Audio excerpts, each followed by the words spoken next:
Bienvenue sur Libre à toi, le podcast qui déclenche l'envie d'être soi-même, sans paillettes ni fausses promesses. Je suis Flo, coach en organisation bienveillante et intuitive depuis plus d'1 an. Je suis aussi passionnée par la connaissance de soi et le bien-être. Chaque semaine, je t'accompagne à mieux te connaître afin de créer ta propre liberté, seule ou accompagnée de mes invités. Je souhaite que tu puisses avoir toutes les clés en main pour réaliser tes rêves et vivre dans le plaisir et la sérénité au quotidien. Je t'invite à t'abonner dès maintenant pour ne pas manquer les prochains épisodes. Dans cet épisode, j'ai reçu Rachel. Et avec elle, on a parlé d'aider les autres sans tomber dans le syndrome du sauveur, de s'écouter pour de vrai et également d'être dans la pleine acceptation de soi. Mais aussi d'être flexible, de se sentir en harmonie. Et elle a partagé comment elle se sent aujourd'hui à sa juste place. Personnellement, quand j'ai fait le montage de cet épisode, ça m'a fait un bien fou d'entendre ce que Rachel partage et aussi ce que moi je partage. Un peu comme des rappels, un peu comme un écho de choses que je me dis souvent, que je dis aux autres assez souvent, mais que franchement, on ne dit pas assez. Et j'espère que toi aussi, cet épisode te fera du bien, sincèrement du bien, et peut-être t'aidera un petit peu plus à t'accepter comme tu es et à te sentir bien là où tu es aujourd'hui. Ou à te bouger les fesses pour te sentir bien ailleurs, autrement, autre part. Je te souhaite une très belle écoute.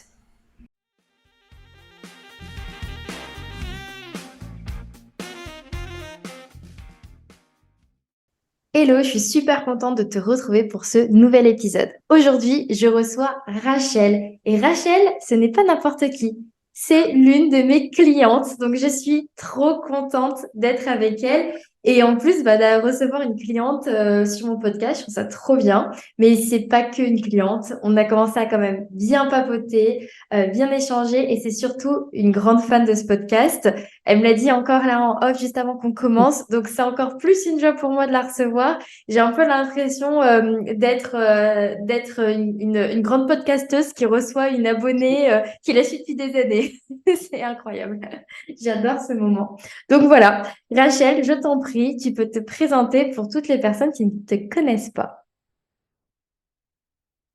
Bonjour, je suis Rachel, donc grande fan de ce podcast et cliente de Flo, comme elle le précisait. J'ai pour défi de me présenter sans mon métier, donc on va essayer. Donc, je suis une grande fan de l'humain déjà. Donc c'est aussi pour ça que je suis là, parce que j'adore l'échange, j'adore pouvoir et vraiment partager, discuter et tout ça. C'est aussi ça qui fait que j'adore voyager, parce que j'adore aller découvrir de nouvelles cultures, aller échanger avec des gens qui sont pas du tout comme moi, ou au contraire, des fois ça m'a permis de rencontrer des gens qui me ressemblaient plus que les gens avec lesquels j'étais en contact, donc c'était assez génial. Et je suis aussi maman de 2 matous. J'ai pas d'enfants, mais j'ai des chats. Et je suis aussi nouvelle dans le monde du bien-être, puisque ça fait 1 an que je suis tombée dedans. Et je suis heureuse d'être là, puisque je travaille à apprendre à me connaître depuis un moment. Et je suis ravie de pouvoir être là pour échanger avec Flo. Trop bien, défi relevé. J'adore. Trop bien. Merci beaucoup. Euh, Aujourd'hui, avec toi, j'avais trop envie qu'on parle de plein de choses. J'avais envie qu'on se laisse aller au fait que de toute façon, on est des grandes bavardes. Même avant d'enregistrer, on a déjà discuté pendant 30 minutes et pas que du podcast, hein, évidemment. Mais il y a quelque chose que j'ai remarqué chez toi. Au moment où je t'ai accompagnée, mais même au-delà, même encore là, juste avant qu'on enregistre, tu as cette grande tendance et cette grande envie, et c'est très simple pour toi, d'apporter ton aide, de conseiller et de toujours être dans cette disponibilité, en fait, à aider et être là pour l'autre. Et pourtant, on n'a pas tant échangé que ça, toutes les deux, en dehors des séances de coaching, mais pourtant, je l'ai vu tout de suite, et je l'ai compris, et je me demandais d'où ça vient et pourquoi. Très bonne question. Merci déjà. Mais je pense que c'est quelque chose qui fait partie de moi depuis toujours. Euh, c'est quelque chose vraiment qui est assez présent parce que je pars du principe que si des petites choses peuvent aider les gens, ben tant mieux. Et je le conçois même pas comme ça. Parfois, c'est juste être là avec les gens, être traverser des choses avec eux, que ce soit bon ou mauvais. Et ça peut apporter de l'aide, mais je suis même pas sûre de le voir comme ça. Des fois, c'est oui, j'ai envie de t'aider. Si jamais ça peut, ça peut. C'est peut-être aussi parce que le fait de demander de l'aide est aussi difficile. Donc des fois, quand tu le proposes de toi-même, bah ça aussi, ça met aussi les gens dans la possibilité en fait de pouvoir simplement te solliciter, savoir que tu es là. Et ce qu'il y a de bien, c'est que j'apprends aussi à diminuer ça parce que je suis très vite tombée dans le syndrome du sauveur, hein, bien évidemment. C'est ça, mais du coup, à juste mettre l'option, de dire voilà, si jamais tu as besoin, je suis là, mais c'est à toi de me solliciter. Donc je redose quand même un peu ça depuis quelques temps parce que bah, ça n'a pas toujours été qu'à mon avantage. Hein. C'est quoi le syndrome du sauveur pour les personnes qui peut-être en ont jamais entendu parler? C'est là, on a tous tendance à vouloir aider, mais parfois, en fait, on va accentuer ça. Il y a des gens qui n'ont pas besoin d'aide et tu vas en fait être la solution et tu vas dire moi je peux faire ça pour toi. Et c'est trop en fait. Et en plus ça rend pas les gens autonomes et ça leur enlève la possibilité de faire le chemin par eux-mêmes. Et du coup bon après on parle aussi dans d'autres choses, mais ça peut aussi poser la personne en statut de victime. Et on parle pas victime au sens où tu as subi quelque chose, ça fait partie d'un triangle, il y a plein d'autres choses, mais ça, c'est un outil, on peut en parler, mais c'est pas le sujet. Mais voilà, je trouve ça dommage, en fait, d'être dans ça parce que ça met aussi un rapport de force quelque part où la personne te met au-dessus d'elle. Et moi, je cherche pas ça. Moi, je veux vraiment être au même niveau que la personne que j'ai en face et que si je l'aide ou si elle m'aide, on soit au même niveau et on fait ça ensemble. C'est super intéressant que tu dises que tu travailles sur le fait d'éviter de tomber là-dedans, parce que je pense que pour être quelqu'un comme toi qui a aussi envie d'aider, qui a toujours aimé aider les autres, j'ai aussi passé des périodes où en fait je ne faisais pas la distinction entre le moment où on me demande de l'aide et le moment où je donne mon aide, sans qu'on me la demande en fait. Et du coup, de venir en proposition et pas de devenir la coach de tous ses potes alors qu'ils n'ont rien demandé, quoi. Et je sais Mm. que j'ai eu deux électrochocs. Une amie qui me l'a clairement dit, qui m'a dit, Flo, en fait, j'ai plus envie de genre te parler ou t'appeler parce qu'à chaque fois, j'ai l'impression que tu veux me coacher, alors que moi, en fait, je veux pas ça, je t'ai rien demandé, tu vois. Donc j'ai dit, ok, c'est pas cool, ça le fait pas, donc on va essayer de changer sa façon d'être. Et donc je fais super attention à ça. Et puis l'autre, c'est un peu pas la même période. Euh, et en fait, c'est vraiment tombé, enfin, comme quoi, en des moments qu'on doit comprendre quelque chose, hein, tout arrive en même temps. J'avais fait un test de personnalité, les 16 personnalités, si je dis pas de bêtises. Je sais pas si ça te parle. Pour les fans de Oui, connaissances je l'ai fait d'histoire, aussi. il est assez connu celui-là. Je peux plus dire, parce que moi je retiens pas ça, quelle personnalité j'étais, mais je faisais partie d'un 1% de la population, bref. Dans ce test, ça disait justement, il y avait deux, trois phrases, celle qui m'a le plus marqué et titillé, c'était justement que en ayant tendance à toujours voir des solutions et à toujours voir plus loin que la problématique de base et à toujours savoir en fait prendre du recul et imaginer des chemins de traverse, etc., bah, je peux avoir tendance à le faire avec les autres et en fait à proposer des solutions à des personnes qui ne sont pas prêtes pour ces solutions-là. Et donc, ça crée des situations, comme je disais, de syndrome de sauveur ou sinon de conflit même en fait. Et là, du coup, j'ai fait une petite rétrospective. Je me suis rendu compte un petit peu de tous les moments où j'avais pu faire ça, un petit peu pousser les gens. Et donc, en fait, c'est ça qu'il disait, c'était cette tendance à pousser les gens vers le meilleur chemin pour eux, selon ma perspective, à les pousser là-dedans alors qu'ils ne sont pas prêts pour ça et peut-être qu'ils le seront dans 10 ans en fait. Mais sauf que moi j'ai déjà vu ça, je l'ai déjà compris. Sauf que si ces personnes-là ne me l'ont pas demandé et ils ne sont pas prêtes pour ça, eh bien je les fais chuter et donc je participe au fait qu'ils vont chuter. Alors à la place de les pousser et les laisser s'envoler, ils vont chuter et se faire très très mal. Et du coup, ça, c'est hyper intéressant de le comprendre avant d'accompagner les autres, ce qui a été mon cas. J'ai compris ça avant de devenir accompagnante. Et du coup, c'est pour ça que je dis que la vie est bien faite. C'est que j'ai vraiment compris ce truc-là juste avant de prendre la décision de me lancer dans le monde du coaching. Et donc, je pense que sans avoir compris ça, peut-être même que je n'aurais pas eu les mêmes envies derrière parce que je serais restée sur cette sensation parce que du coup, après, on a l'impression de ne pas gérer parce qu'en fait, on se dit, ouais, mais quand j'aide les autres, ça fonctionne pas, ça ne les aide pas si on prend pas ce recul-là. Et du coup, bah, j'ai été plus en train de perdre confiance en moi par rapport à ça au lieu de me rendre compte, ah non, mais je les aide pas de la meilleure des façons. Et donc, la meilleure des façons, parfois, c'est juste de se tenir à côté de la personne, face à la falaise, et de rester là et dire, je suis là. En fait, juste ça. Carrément. Et même au-delà de ça, tu peux aussi, comme tu parles, comme tu disais, hein, c'est à travers ton prisme. Donc parfois, en fait, c'est aussi pas du tout la bonne solution pour eux. Et même si toi, tu es persuadé que ça va être c'est la bonne solution, bah forcément, t'es pas la même personne. Donc ça peut ne pas du tout être la bonne solution et ça peut rendre ça confusant pour la personne qui cherche une solution pour elle. Qu'elle soit ou non en train d'en chercher une, si jamais elle se met à en chercher une, elle aura ça en tête. Et moi, je sais que je me suis retrouvée aussi en réception de ce genre de conseils et ça m'a plongée personnellement dans la confusion la plus totale. Et moi, c'est vraiment quelque chose que j'essaye de pas faire. Et moi, le déclic que j'ai eu, ça a été plutôt la notion de responsabilité, en fait. Moi, c'est quelque chose, tu vois, du coup, pendant ma formation, je sais plus exactement à quel moment c'est arrivé, mais on m'a dit en fait que donner la responsabilité de la personne de ses choix ou de se faire aider ou des choses comme ça, en fait, tu prends pas la responsabilité de ce que la personne a fait. Tu prends que la responsabilité de ce que toi tu fais.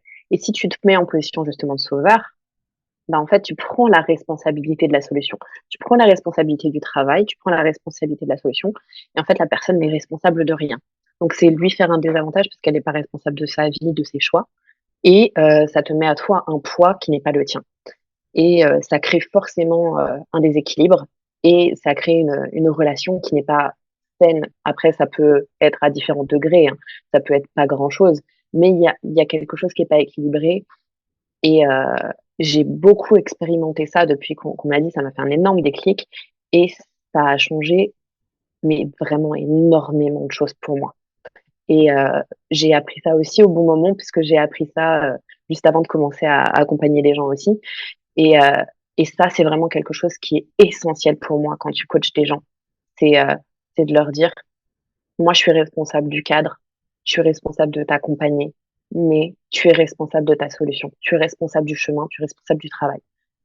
Et ça, en fait, c'est quelque chose qui est hyper important parce que souvent, quand tu viens te faire accompagner, tu attends aussi certaines choses de ton accompagnant qui souvent sont pas placées au bon endroit. Et, euh, et ça, pour moi, c'est essentiel, même dans ma vie de tous les jours, à moi, en fait.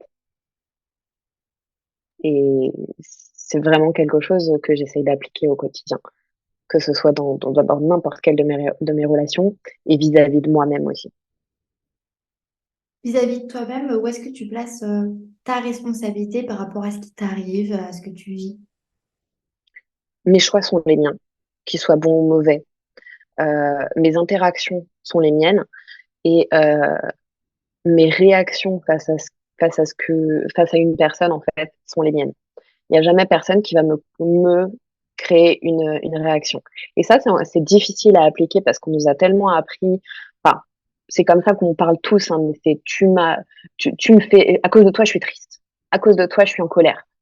Non, je suis en colère parce que c'est mes sentiments et c'est moi qui ai décidé que ce que tu m'as dit, ça m'a mis en colère parce que ça a été touché quelque chose chez moi. Et j'ai pas à juger ton intention, en fait. Enfin, on le fait tous, hein, certes, on reste humain, mais dans la mesure du possible, j'essaye de l'appliquer à moi-même et, et c'est ce que j'essaye de faire passer aussi dans mes interactions avec les gens avec lesquels je communique. Et c'est, voilà, tu m'as mis en colère, même quand je dis quelque chose de désagréable, je me sens pas bien vis-à-vis de notre relation, vis-à-vis de choses comme ça. Ça n'a rien à voir avec toi, c'est ce que je ressens. On peut en discuter pour voir ce qui se passe. Et parfois, c'est pas pour culpabiliser la personne, c'est juste, voilà, j'ai besoin de t'exprimer ce que je ressens. C'est pas ta faute, c'est ma faute. Même si tu as fait des choses, voilà, c'est moi qui les ai pris de telle façon. Et si c'est pas dit, en fait, on pourra pas aller de l'avant. Et moi, je vais avoir du ressentiment qui va se mettre sur le chemin. Qu'est-ce que ça a changé concrètement dans ton quotidien, dans tes relations, justement, de prendre conscience de tout ça? Et en fait, là, quand tu parles tu dis aux autres, oui, c'est de transformer les phrases comme tu m'as mis en colère et dire je suis en colère parce qu'il s'est passé ça. En fait, on touche à la communication non violente. Absolument. C'est quelque chose que j'adore, un sujet que j'adore et que j'essaye tous les jours de travailler et de faire attention à ça. Et je me rends compte combien personnellement ça a changé mes relations, ma relation amoureuse. Euh, Ça a permis en fait des conversations parfois qui montaient au créneau et qui montaient dans les tours. Pas forcément on criait ou quoi, mais juste d'un coup ça devenait juste... il n'y avait rien de base et d'un coup ça devenait une angoisse totale. Et réussir à désamorcer ça et de réussir à transmettre réellement ce que je ressentais sans m'enfermer dans une pièce et attendre que ça passe, quoi. Donc, est-ce que toi aussi, de ton côté, tu as vu des vrais changements par rapport à la mise en pratique de cette communication-là? Oui.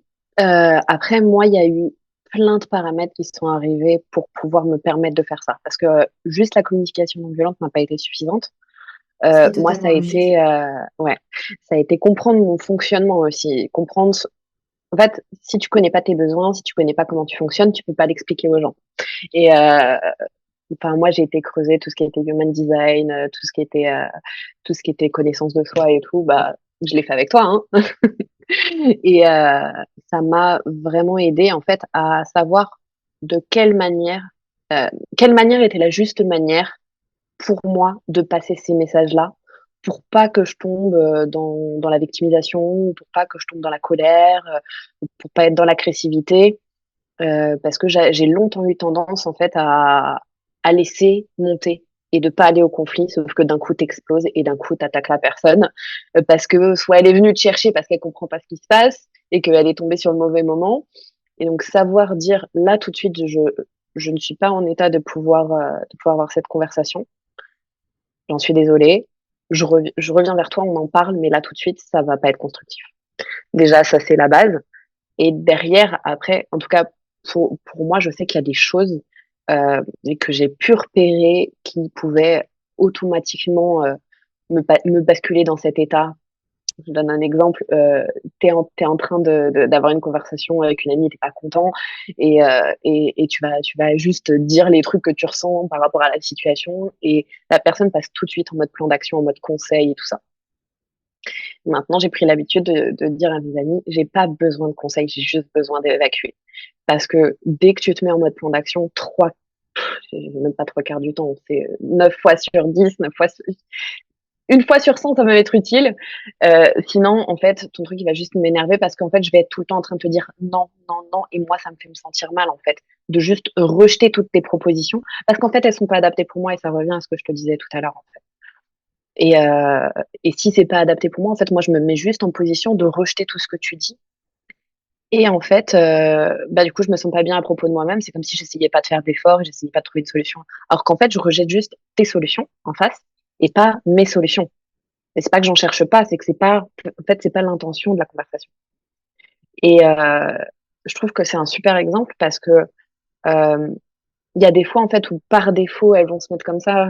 Souvent c'est des amis et elles vont se mettre comme ça et c'est ok. C'est juste que moi je leur rappelle et je leur dis ça c'est pas ça dont j'ai besoin.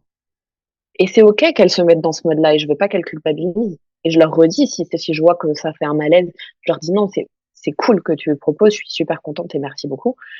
Mais là c'est pas ce dont moi j'ai besoin. Et si c'est pas le bon moment pour toi, c'est ok aussi. C'est super intéressant ce que tu dis parce qu'en fait, il y a deux choses sur lesquelles j'ai envie de rebondir. La première, c'est tout à l'heure, je te parlais de mon amie qui m'a dit, oh là là, attention, je suis pas ta cliente. Enfin, alors que je coachais pas encore à cette époque-là. Moi, j'étais ta pire. Donc, moi, quand je t'appelle, j'ai pas envie que tu me coaches et tout ça. Et ben, du coup, avec la même amie, on a mis un peu en place un code. C'est arrivé à peu près dans la même période où quand on a besoin de s'appeler, quand on a besoin de dire des trucs, bah, on se pose toujours cette question, c'est, t'as besoin d'écoute ou t'as besoin de conseils ou t'as besoin des deux? Et en fait, c'est limite, à chaque fois qu'il y a quelque chose sur le feu, de brûlant, de désagréable, peu importe, bah en fait, on va se poser cette question à l'une et à l'autre. Et du coup, c'est quelque chose que j'ai remis en place avec d'autres personnes. Et mais qui est tellement bénéfique. Parce qu'en fait, donc je rebondis sur la deuxième chose sur laquelle je voulais rebondir. Quand tu disais, par exemple, par défaut, tes amis vont se mettre dans ce mode-là, plan d'action. Et le fameux par défaut, ça veut tout dire. Ça veut dire qu'on nous a programmés à Mmh, se mettre dans ce mode-là. absolument. On nous a vraiment programmé à se mettre dans ce mode-là. Parce que, en fait, quand on était à l'école, petit, enfant, quand il y avait un problème, il fallait trouver une solution. Quand il y avait des émotions trop désagréables, les parents ou les adultes à nos alentours nous ont pas appris à écouter nos émotions forcément, étant donné notre génération. Bien sûr, on met dans le contexte. On a la vingtaine, entre 20 à 30 ans. Voilà, on parlait pas encore autant des émotions qu'aujourd'hui. Euh, donc, en fait, on nous a pas forcément appris ça. Donc, quand il y avait une émotion trop forte, quelque chose de trop dur à gérer, il fallait trouver une solution pour ne pas l'exprimer au final, ou pour vite la libérer et passer à autre chose. Donc, il fallait passer en mode plan d'action également. Donc, en fait, on nous a appris et on s'est construit là-dedans, dans ce truc, il faut trouver une solution. Et encore, si tu regardes, on est en mode plan d'action en exprimant nos émotions, mais on est toujours dans ce mode plan d'action.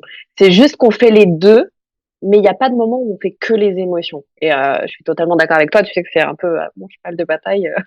Non, faut qu'on explore les émotions là-dessus. Je suis comme toi et je sais que c'est primordial.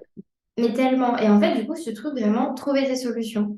Et en fait, c'est puisqu'on nous a appris à faire comme ça. Et moi, la première, bah, j'ai dû apprendre à plus écouter, entendre, prendre le temps de juste laisser l'autre parler. Mais du coup, ça crée des conversations maintenant, j'ai l'impression, avec mes amis, où en fait, l'une écoute l'autre.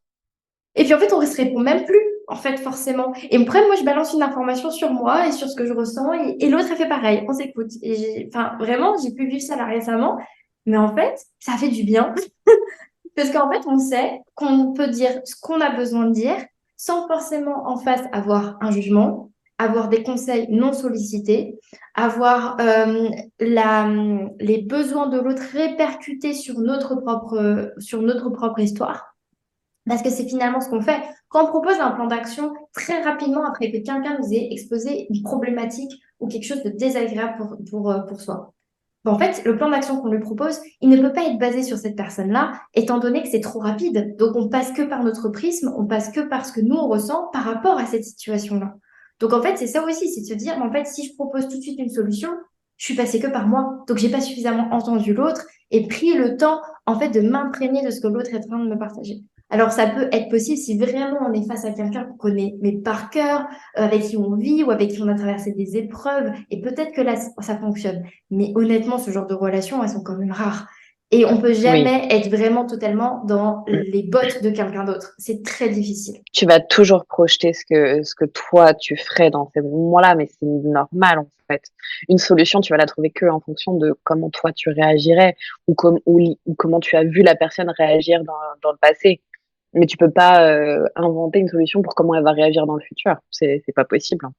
Mais de fou. C'est compliqué, par contre. Je tiens à dire que c'est compliqué à faire parce que le premier réflexe, c'est de chercher à venir mettre des solutions. Alors, quand des personnes comme nous, on a travaillé là-dessus parce qu'on a pris conscience, on fait attention, on ne veut pas être un sauveur et qu'on fait attention, faire la différence entre les personnes qui viennent me voir comme coachée et mes copines avec qui on papote, voyons faire cette différence-là. Et ben des fois, bah, c'est même un peu épuisant de devoir toujours un peu être sur ses gardes. Et c'est pas le but. On n'est pas là pour dire ne fais pas ci, ne fais pas ça et tout le temps t'auto-flageller parce que tu as dévié. Ça, c'est encore les fameuses dérives du développement personnel et de la connaissance de soi. C'est toujours avoir l'impression qu'on est son pire ennemi en fait. Donc c'est pas ça le but non plus. Mais par contre, ouais, apprendre, réapprendre à vraiment écouter l'autre et lui demander de quoi il a besoin. Et ça, c'est juste primordial. Et puis être aussi bienveillant avec soi en disant que voilà, les moments où tu l'as pas fait, bah, c'est ok. Tu Oui, l'as pas fait cette fois-là et tu reviens dessus. Et puis au pire, la personne, soit elle te remet dans le droit chemin, soit elle t'a écouté et qu'elle a dit ok. Et tu peux revenir dessus si tu t'en rends compte. Et si tu t'en rends pas compte, bah, de toute façon, tu te remettras pas en question parce que tu t'en es pas rendu compte. Mais Donc, Ah, il y a un juste milieu à avoir et c'est pas parce que tu travailles sur toi que tu vas faire bien 100% du temps. C'est c'est pas possible en fait. Et donc accepter les moments aussi où tu vas pas faire au mieux de ce que tu aurais voulu faire, c'est clair que c'est la base quoi. ce que tu viens de dire, c'est pas parce que tu travailles sur toi que tu vas faire bien 100% du temps. Mm. C'est super puissant comme phrase, pour ça que je viens de la noter dans mon carnet. Parce que c'est le message aussi que j'ai envie de partager sur ce podcast. Je casse un peu certaines idées reçues sur le développement personnel, en parlant pas vraiment de développement personnel du coup. Qu'est-ce que tu as justement fait? Et ça peut être quelque chose de très brut dans ce que tu veux nous raconter, hein, pas forcément rentrant Mm. dans les détails. Mais qu'est-ce que tu as fait ces derniers mois, ces dernières années, en étant rentré justement dans ce processus de guérison, de travail sur toi, d'apprendre à te connaître, qu'aujourd'hui tu te rends compte que tu t'es pas aidé. Que je me suis pas aidée. C'est-à-dire que il y a des choses, justement, quand on rentre dans ce processus-là, on va parfois se culpabiliser, par exemple, parce qu'on n'a pas fait assez bien ou parce qu'on n'a pas réussi à assez s'écouter, admettons. Ou on rentre dans des rituels ou dans des habitudes ou dans des programmes qui vont pas forcément nous aider en fait. Est-ce que tu as un exemple de ça? Peut-être que c'est pas du tout le cas, peut-être que que tout s'est bien passé sur ton chemin, mais pour en avoir parlé avec plusieurs personnes, je sais que c'est plutôt rare. Oui, non, c'est pas mon cas du tout. Ben, il y a un très très bon exemple que j'ai. Je me suis battue avec moi-même pendant presque un an, je pense. Un peu moins, mais à vouloir instaurer des routines. Oui, oui, je sais que ça te parle. Euh, je suis sortie du coup du salariat en juillet de l'année dernière. Et en sortant de là, du coup, j'avais changé d'environnement, je suis partie dans une autre ville, j'avais plus de repères, j'avais un nouvel appart, j'avais plus rien de familier. Et en fait, j'étais persuadée que passer par mettre des routines en place, mettre une structure dans mon quotidien, allait me stabiliser et allait m'apporter ce qui me manquait. Simplement, la manière de mettre en place des routines, tu le fais de la seule manière que tu connais. Et la manière dont je connaissais ça ne me correspondait pas du tout. Mais du tout, du tout, du tout.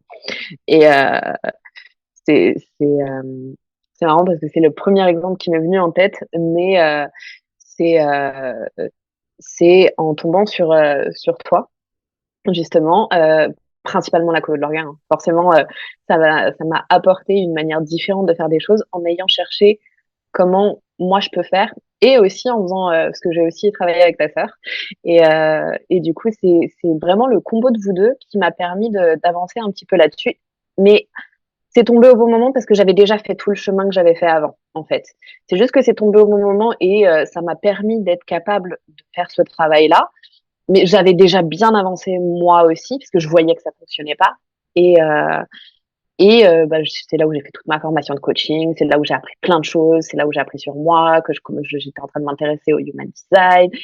J'étais vraiment en pleine recherche de la connaissance de soi, mais vraiment, genre, mais c'était ma priorité.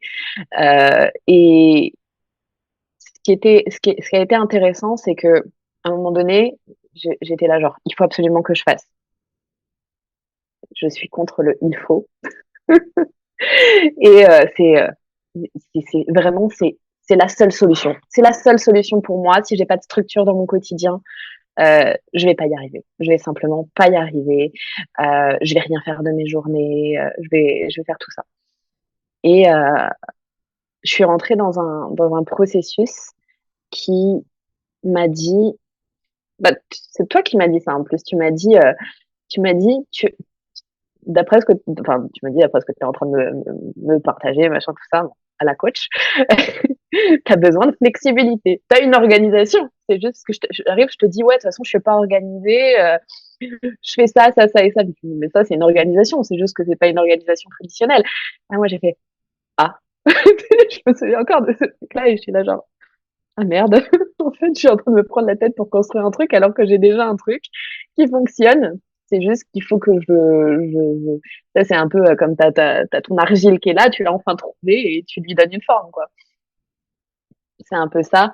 Donc, ça a été hyper puissant pour moi parce que je peux le transférer, en fait, sur plein d'autres trucs. C'est juste que c'est le truc peut-être qui est plus simple à expliquer.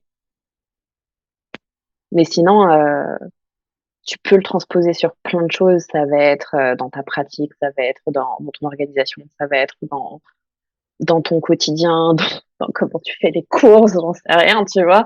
Mais en fait, enfin, vraiment, je suis arrivée à la fin en me disant, OK, il y a pas de manuel, parce que j'ai peut-être un fonctionnement qui diffère de la majorité des gens. Je me retrouve sur plein d'autres choses, parce que forcément, je suis quand même pas une extraterrestre. Mais je fonctionne pas pareil. Donc, arriver à comprendre que bah, c'est OK pour moi de pas me lever à 5 heures du matin pour aller faire du sport, et que je peux faire les choses autrement et que je peux travailler plus tard et pas commencer à 8 heures du matin, c'est OK. Et ça m'a permis d'apporter beaucoup de sérénité dans mon quotidien. C'est pas encore totalement déconstruit parce que c'est très long à faire et je pense que c'est en mettant des choses en place que je vais pouvoir arriver à plus de sérénité. Mais j'ai aussi accepté le fait que je serai peut-être jamais totalement sereine parce que ce sera tout le temps quelque chose qu'il faudra que je travaille dessus parce que ce sera de la flexibilité tout le temps et ça va peut-être me donner plus de, ça va me demander peut-être plus d'énergie que quelqu'un qui se dit tous les jours à telle heure je fais ça. Moi, je peux pas faire ça. Et tu auras une vie pleine de surprises. C'est c'est ce qui me plaît de toute façon, ça tombe bien. C'est comme ça que je le vois un peu. Encore il y a 2 jours, j'ai dit à quelqu'un, oui, mais t'es peut-être pas quelqu'un qui est fait pour avoir des routines. Et elle m'a regardé encore en mode, ah ouais, c'est possible ça? Je dis oui, en fait, on n'est pas tous faits pour garder des routines. On n'est pas tous faits pour faire les choses au même moment, tout le temps, pendant des années, en fait. Et moi, ça a été bah, comme toi. C'est pour ça que quand j'ai pu te libérer de ce truc-là, j'étais trop heureuse parce que, comme toi, j'ai passé des années à m'en vouloir, à me culpabiliser, à me torturer parce que je n'y arrivais pas et que j'étais persuadée, parce que c'est ce qu'on me faisait croire dans ce que je lisais, dans ce que j'écoutais, que c'était ça la voie, en fait. La voie bénite, elle était là, quoi.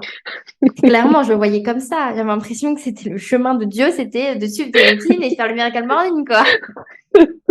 Ouais, alors le Miracle Morning, ça a toujours été sans moi. Mais bien sûr, j'ai jamais réussi non plus. Non, mais c'est fou, mais c'est vraiment comme ça que dans les médias aujourd'hui, ça bouge. Il y a des gens comme moi qui portent un message cool. Euh, mais vraiment, c'est pour ça que je me suis lancée aussi, en fait. C'est pour ça que c'est fou. Là, quand tu me dis tout ça, ça me fait tellement plaisir et je suis émue, hein. Peut-être ça s'entend, je ne sais pas, mais je suis vraiment émue d'avoir réussi à faire ça, au moins pour toi, en fait. Parce que quand je me suis lancée, c'était pour ça.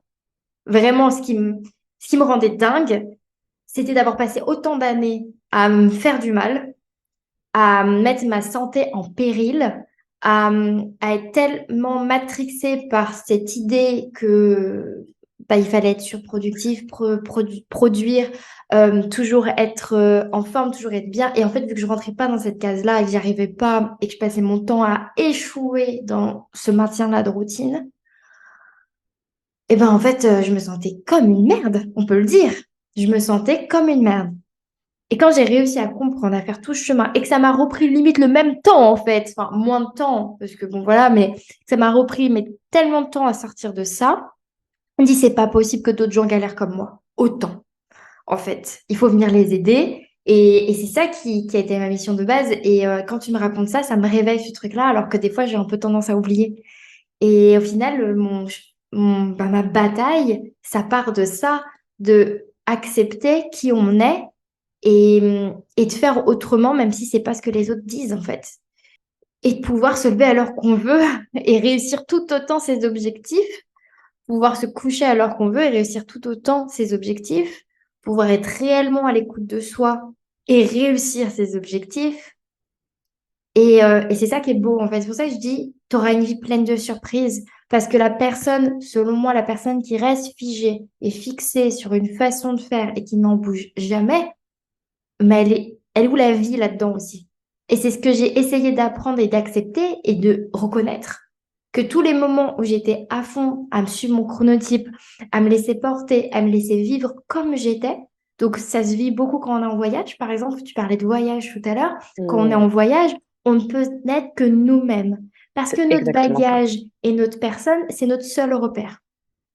Donc, tout ce qu'on peut faire, c'est suivre à 100% notre énergie, notre cycle, tout en fait. Parce que si à un moment donné, on se laisse dérailler, on tombe malade, on est fatigué, on peut pas faire notre excursion, on peut pas aller à la destination suivante, on n'est pas bien, on passe des coups de fil en pleurant. Bref, ça ne va plus. Donc, le seul repère, c'est nous. Et quand j'ai voyagé, c'est là que je pense cette reconnexion aussi, elle s'est faite parce que c'était simple pour moi de me lever le matin.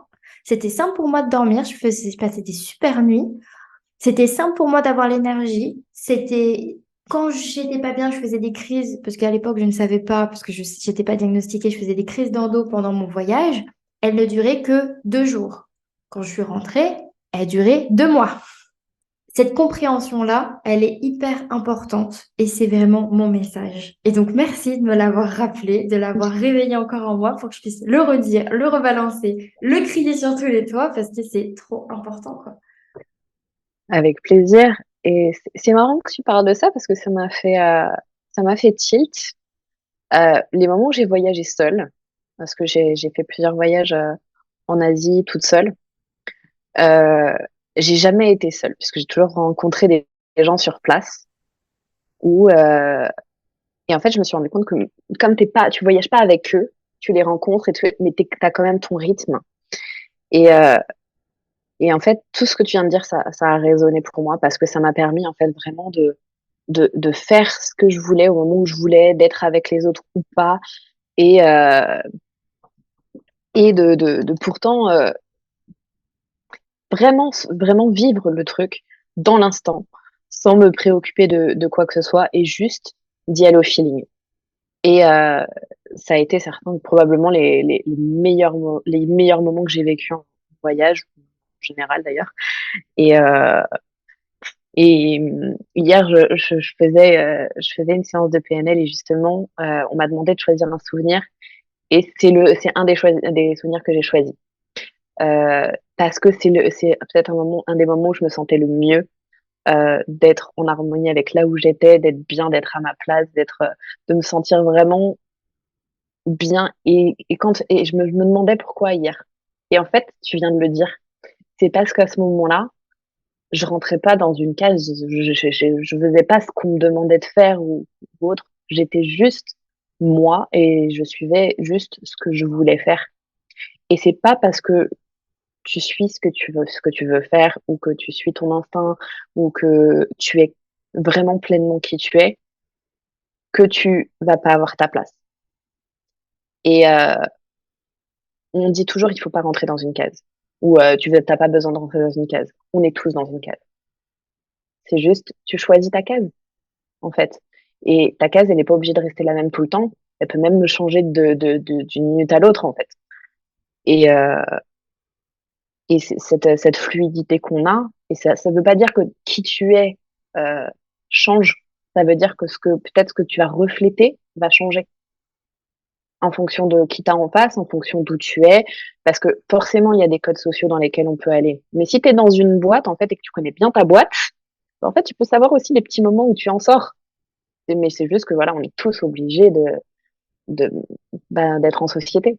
Donc c'est vraiment composé avec ça, et plus tu vas connaître ton fonctionnement, plus tu vas aller à la rencontre de qui tu es. Et vraiment, je pense qu'on a tous besoin d'aller à cette rencontre-là parce qu'on part dans la vie avec tellement d'impératifs, tellement ben forcément, on projette sur nous des choses, et c'est à nous d'avoir la curiosité d'aller à notre propre rencontre, en fait. C'est quelque chose qui est vraiment important pour moi. Et tu parlais de mission.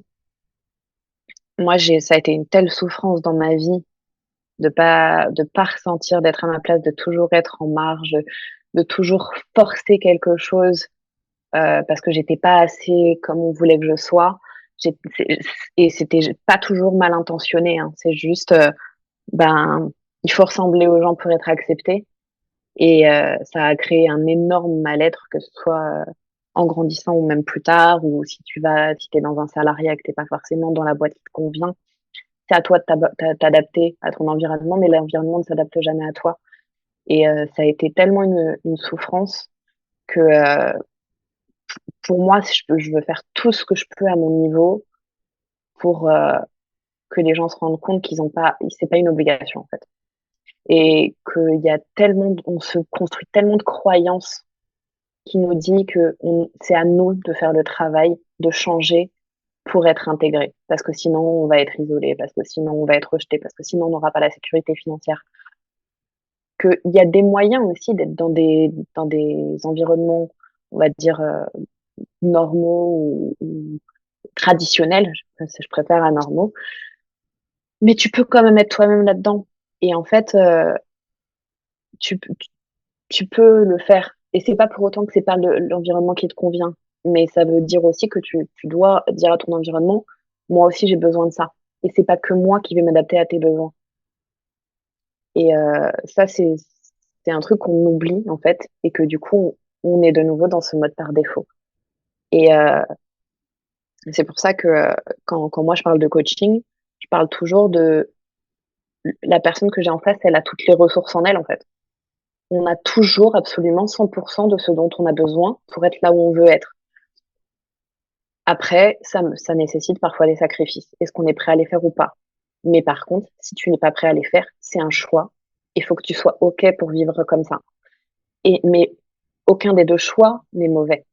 Tu peux choisir de faire un compromis et pour autant être à ta juste place. C'est juste, peut-être que ça durera un temps. Ou peut-être que c'est le choix que tu vas faire parce que c'est le bon compromis pour toi. Le truc que je pense qui est nécessaire, c'est de toujours le remettre en question, en fait. Et parfois, ne faire ça, c'est très difficile de le faire seul. Et c'est pour ça que moi, j'encourage les gens à se faire coacher, ou peu importe l'accompagnement d'ailleurs, hein, coaching, c'est parce que c'est ce que je fais. Mais derrière, t'as mille et une façons maintenant de faire ça. Tu peux le faire accompagner, tu peux le faire seul, ça va être un peu plus difficile, ou tu peux le faire avec peut-être une personne qui fait exactement le même chemin que toi, et simplement le faire ensemble, ça va permettre de faire un échange. Mais c'est connu, hein, c'est toujours en échangeant qu'on va avancer plus vite. À deux cerveaux mal valent mieux qu'un, il n'est pas là pour rien. Mais il est trop tard pour changer, je suis trop vieux pour ça, les trucs comme ça, pour moi c'est du bullshit et c'est des excuses. Mais c'est des excuses qu'on nous a inculquées depuis l'enfance. Et je suis trop vieux pour faire ça, on l'a tous entendu quand on était enfant. Et du coup, tu grandis en disant, bah, arrivé à un certain âge, je pourrais plus changer. Donc, faut que je fasse des expérimentations avant. Faut que j'expérimente avant. Bah non, en fait, il est jamais trop tard pour expérimenter. Il est jamais trop tard pour remettre ta vie en, en question ou pour faire des changements. Après, voir les conséquences que ça a sur toi et sur ton entourage. Moi, j'ai eu la chance de pouvoir changer de vie 3 fois. 3 fois, j'ai fait des changements radicaux comme ça, mais j'avais aussi que moi à considérer. Et ça rentre en compte. Et j'ai regretté aucun de ces choix. De toute façon, je ne regrette pas mes choix en général, parce que je pars du principe que c'est toujours euh, des expériences qui vont m'apporter quelque chose. Donc, pour moi, c'est quelque chose de tellement important et de rappeler aux gens, tu as tout ce que, tu as tout ce qu'il faut. Ce que t'as pas, t'iras le chercher. Juste, voilà, pose-toi 5 minutes, regarde ce dont toi t'as besoin. Est-ce que ça se concorde avec ce que tu veux? Et fais un compromis parce que la vie, c'est des compromis. Comment, selon toi, on peut s'adapter aux autres et à un environnement tout en étant soi-même, justement? Qu'est-ce qu'on peut mettre en place concrètement La première chose pour moi, c'est déjà une question. Est-ce que tu te connais? Parce que moi, je rentrais pas là-dedans parce que je me focalisais tellement sur la personne que je voulais être que je prenais pas le temps pour m'arrêter et de voir qui j'étais. Et plus tu avances dans la vie, plus tu perds ça de vue et plus ça crée une confusion. Et donc, la seule chose que tu peux faire, c'est t'accrocher au bord. Donc déjà, pose-toi cette question. Est-ce que tu es au clair avec qui tu es? Une fois que tu es au clair avec qui tu es, et même si tu l'es pas, la deuxième question que tu peux te poser, c'est de quoi j'ai besoin et de quoi j'ai envie. Et parce que c'est deux choses totalement différentes qui peuvent être complémentaires ou non. Et c'est des questions en fait qui paraissent simples, mais qui sont tellement difficiles en fait. C'est ça en fait. Mais c'est une fois que tu as ça, en fait, tu vas travailler sur toi parce que tu peux pas travailler sur ton environnement. Il dépend pas de toi. Donc, tu travailles sur ce qui dépend de toi. Et une fois que tu as ces informations-là, c'est en fait que si c'est une entreprise ou quoi, tu vas leur dire, moi, j'ai besoin de ça. Et si jamais ils sont pas prêts à faire un pas vers toi, bah, à ce moment-là, trouve un environnement qui va être capable de faire ça. Tu auras toujours des contraintes parce que tout environnement a une contrainte, une ou plusieurs d'ailleurs. Et en fait, trouve le compromis qui va avec toi, en fait, qui te permettra à toi d'être serein. C'est, c'est, c'est le, c'est le nerf de la guerre, en fait, pour moi. C'est juste, est-ce que quand tu te couches le soir, tu as une boule au ventre ou pas, quoi? Est-ce que les sacrifices que tu vas les faire pour ta famille, tu vas les faire pour toi, tu vas les faire pour ton entreprise? Et si tu les fais, est-ce que c'est OK pour toi? Est-ce que tu es aligné avec les valeurs que tu as en face? Ou est-ce que c'est des valeurs que tu es prêt à adopter? Il y a mille et une façons de répondre à ta question, en fait. Et je pourrais passer des heures à en parler, mais à la fin, c'est à la carte, en fait. Ça dépend de toi, ça dépend d'où t'en es, et ça dépend de ce que tu veux. Parce qu'il y a des gens qui sont très contents d'être dans à l'endroit où ils sont, et même s'ils sont pas bien, ils préfèrent ça plutôt que d'aller dans l'inconnu parce que soit ils sont pas prêts, soit c'est pas quelque chose qu'ils veulent, et c'est OK. Ce que je retiens, c'est que pour s'adapter en étant soi-même, c'est d'abord savoir qui on est, tout d'abord, parce qu'on ne peut pas être soi-même sans savoir qui est soi-même.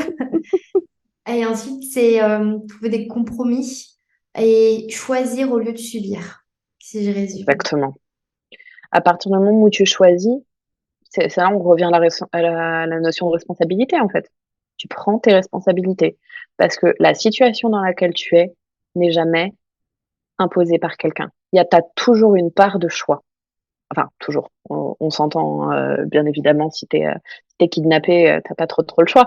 Mais, tu vois, enfin, on parle des choix dans la vie. T'as toujours une responsabilité. Absolument toujours. Et tu peux avoir deux choix. Les deux choix ne te conviennent pas. Tu vas vers le moins pire. Et peut-être que tu auras un meilleur choix plus tard qui va se proposer. Mais être conscient déjà du fait que tu fais un choix tous les jours. Tu es dans un boulot qui te plaît pas, tu choisis tous les jours d'y aller. Tu pourrais choisir de pas y aller et de pas avoir d'argent et de pas pouvoir payer ton loyer. Voilà, c'est un choix que tu fais tous les matins. Te sortir du lit, c'est un choix que tu fais tous les matins. Donc voilà, accepte les choix que tu fais. S'ils te conviennent pas, prends le temps d'aller voir est-ce qu'il y a un meilleur choix ailleurs. Mais il y aura toujours un revers de la médaille. Et à chaque fois que tu dis oui à quelque chose, tu dis non à quelque chose d'autre. Et inversement, quand tu dis non à quelque chose, tu dis oui à quelque chose d'autre. Et quand tu prends une décision, identifie à quoi tu dis oui et à quoi tu dis non. Ça va te permettre de voir quelles seront les conséquences. Après, tes choix, fais-les avec ton instinct et fais-les avec ta connaissance de soi et fais-les pas en faisant une liste de pour et contre. Ce sera mieux aussi. Et surtout pas en demandant conseil à des personnes qui ne connaissent absolument pas ta situation, qui sont très très loin de ce que tu as en train de vivre. Et que même si tu as des conseils, prends-les en compte pour voir est-ce que ça t'aide à voir ce que toi tu veux. Mhm. Pas est-ce que c'est le bon choix. C'est des informations, les conseils. Exactement. C'est un paramètre que tu vas prendre en compte pour y voir plus clair dans ce que toi tu veux décider. Et encore, enfin bon, après, on va pas partir dans le human design, mais bon, il y a différentes manières de prendre des décisions et pour moi, ça passe absolument à 100% par l'instant. Et c'est difficile à reconnaître parce que c'est pas comme ça qu'on nous apprend à prendre des décisions. Super. Est-ce que tu aurais justement un choix à nous partager qui a bousculé ta vie ou qui a changé ta vie, peu importe à quel moment, mais que quand tu penses à un choix que tu as, à une décision que tu as prise, très importante, c'est ça qui te vient en premier. Et nous expliquer pourquoi. La première qui me vient, c'est ma décision de partir vivre en Irlande.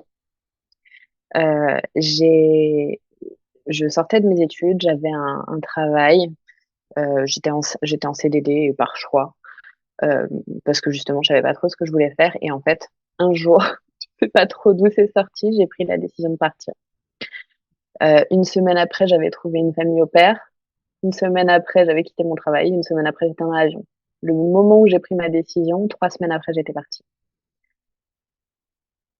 Et ça, c'est probablement la première décision que j'ai prise pour moi, sans tenir compte de quoi que ce soit ou de qui que ce soit. J'étais plus enchaînée après, on s'entend. J'ai pu enchaîner par mes études parce qu'il fallait faire des études. Euh, j'étais là et j'étais là. Je commence ma vie. Qu'est-ce que j'ai envie de faire? Et j'ai pris cette décision. Je suis partie et j'ai jamais regretté en fait. Et pourtant, ça c'est pas, ça a pas été l'expérience la plus réussie, j'ai envie de dire. Et je suis revenue 4 mois après, mais je suis repartie après. Mais cette décision, elle a été pivot parce que je me suis arrêtée en me disant, pas qu'est-ce que je dois faire, mais là, qu'est-ce que j'ai envie de faire. Et c'est exactement de la même façon en fait que j'ai pris la décision de rentrer dans le coaching et de déménager à l'autre bout du pays. Je me suis posée pour la première fois en une dizaine d'années en disant, aujourd'hui, je veux pas fuir quelque chose, je veux aller vers quelque chose. Mais il y a toutes les possibilités au monde et j'ai jamais su ce que je voulais faire dans la vie. Qu'est-ce que je fais? Comment je le fais? Et bah, je l'ai fait simplement en fait, en allant là, en me disant, OK, imagine que j'ai pas du tout de paramètres financiers. Aujourd'hui, qu'est-ce que je veux faire? Qu'est-ce qui me motive?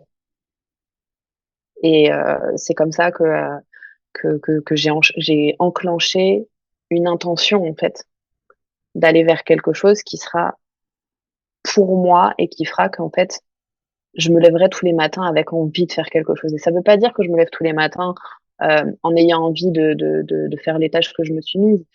Parce que faut pas se leurrer, être entrepreneur, c'est pas non plus facile tous les jours et j'en suis qu'au début.